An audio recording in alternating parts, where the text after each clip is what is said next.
2 officers killed. They were murdered by a coward. By a suspect out on probation. He has these officers' blood on their hands. The family's hands quickly finger the district attorney. He's responsible for my son's death and Michael's death.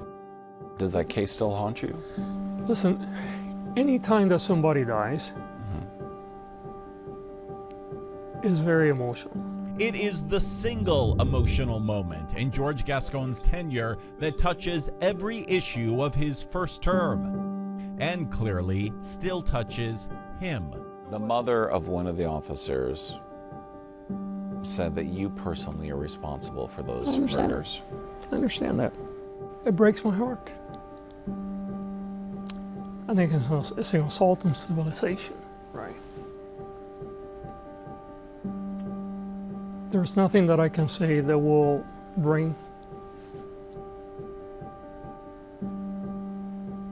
him back. And I feel very, very sorry for the family.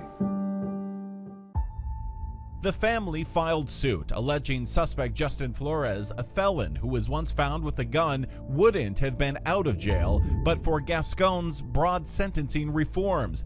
Gascon disagreed. I believe that was an appropriate outcome because there was no evidence that he was dangerous. Would you make that same decision again? I can tell you that that decision not only would be made the same in this office, it would be made like that in many other places. But in this place, on these streets, it made for many protests. They say you're soft on crime. Right. Are you soft on crime? People say, well, you are soft because you're not seeking 100 years, you're seeking 20 years. And you're not seeking the death penalty. And I'm not seeking the death penalty, right. So you have the numbers to prove that you're not soft on crime? Absolutely that we do. Can you share those with us? We can share with you the number of prosecutions. We'll give you 10 years of rates of filing cases, 10 years of the way that we've prosecuted cases. His office provided this graph showing actual filings have dropped by more than 5,000 cases in those 10 years.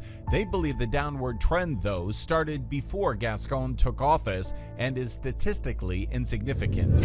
And even before his office prosecutes, there's the issue of bail or no bail that puts nonviolent offenders back on the streets. This is not my no bail policy, as the court's no bail policy. That is true, but for people that don't know, it's your prosecutors that also recommend to the court, and then the court decides. And we look at the cases very carefully. I am absolutely against cash bail.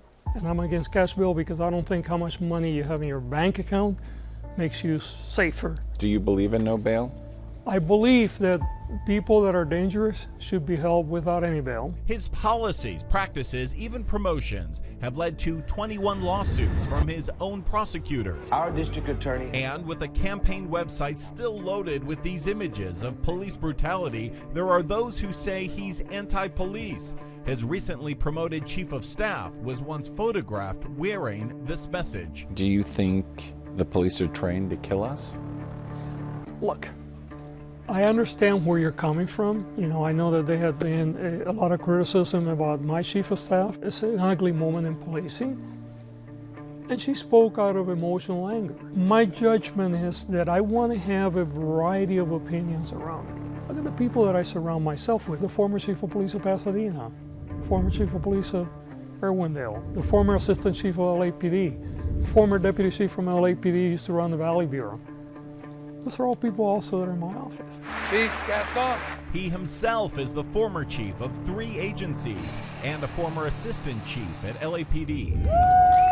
But none of it has stopped 2 recall attempts. Were you surprised by the 2 recall attempts? The first one happening just days after you were in office? I was for the second one. I was surprised when they failed so miserably on the first time and they went at it again. Do you think just the idea of 2 recalls was damaging?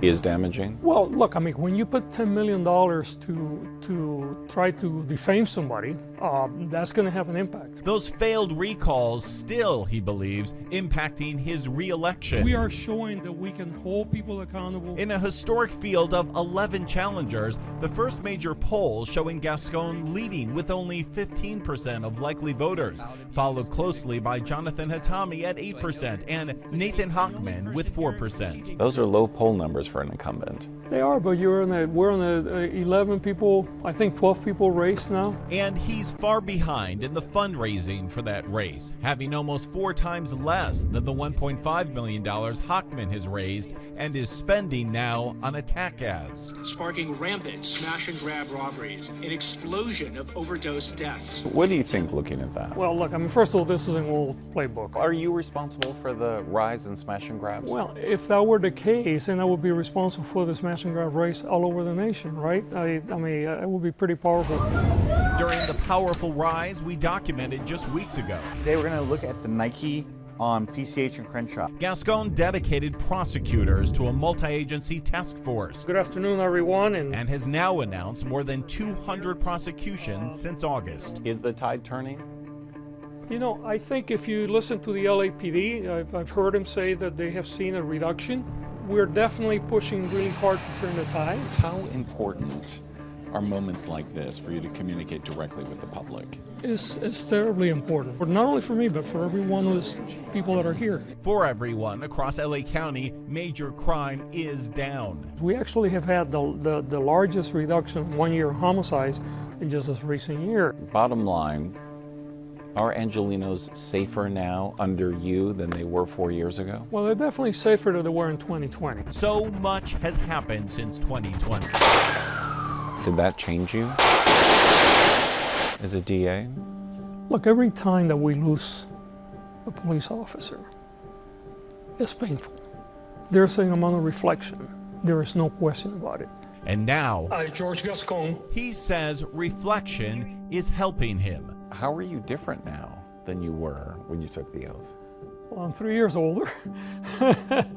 I think I learned a tremendous amount of, certainly a lot of growth. Growing and learning from his own history. Congratulations, Mr. District Attorney. And now you, seeing Your this Honor. moment as only the beginning. 4 more years? Well, hopefully 4 more years. If the public gives me that honor, absolutely. Gascon is currently the front runner in this historic race. By the way, the lawsuit from the families of the El Monte officers lost a motion to proceed because Gascon was acting in his official capacity, but they are planning to appeal. We'll keep you updated. I'm Ross Palumbo, KCAL News.